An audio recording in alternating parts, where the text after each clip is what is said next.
Alors, dans ce cours, on va parler de la notion de puissance en régime sinusoïdal. Elle est un peu différente qu'en régime continu parce qu'on va avoir plusieurs notions de puissance. La première, celle qui ressemble le plus, c'est la puissance apparente. On a l'impression que c'est la même formule qu'en régime continu. D'ailleurs, c'est à ça que ça correspond, à la puissance que le circuit consommerait si on était en régime continu. Simplement, c'est un peu un piège parce que les lettres ne représentent pas la même chose. Ici, c'est des valeurs efficaces.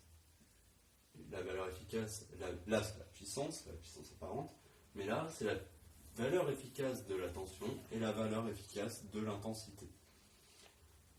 Ça ne correspond pas à la valeur de la tension prise à un instant parce que évidemment ça dépend du temps. Donc c'est ça la différence avec le régime continu. Ensuite, on a la puissance active.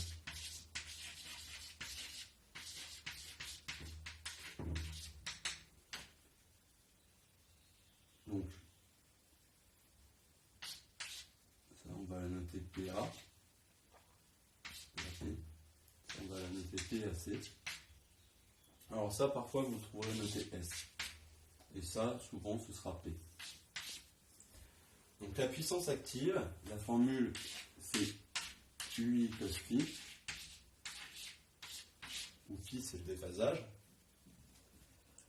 Donc c'est lié aux histoires de phase, vous pouvez revoir par rapport au cours d'avant. Donc, à quoi ça correspond? C'est la valeur moyenne des puissances instantanées. C'est-à-dire que je fige mon circuit, je calcule P avec la formule de la puissance, la tension fois l'intensité. À la fin, je fais la moyenne de tout ça au cours du temps. Je vais obtenir la puissance active. On peut démontrer que ça a cette forme-là. Et on a un troisième type de puissance, c'est la puissance réactive.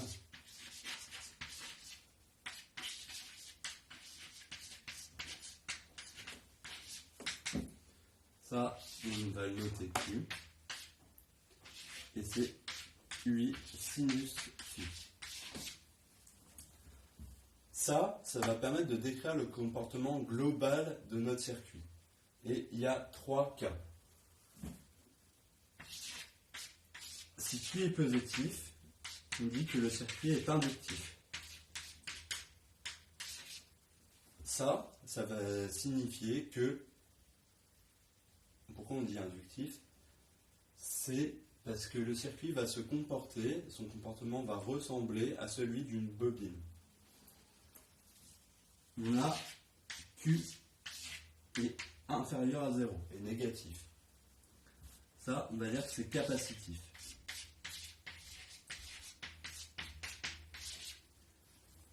Dans ce cas-là, le circuit va se comporter plutôt comme un condensateur.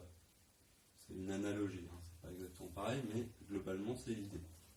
Et enfin, on a Q égale 0. Ça va signifier que le circuit est résistif.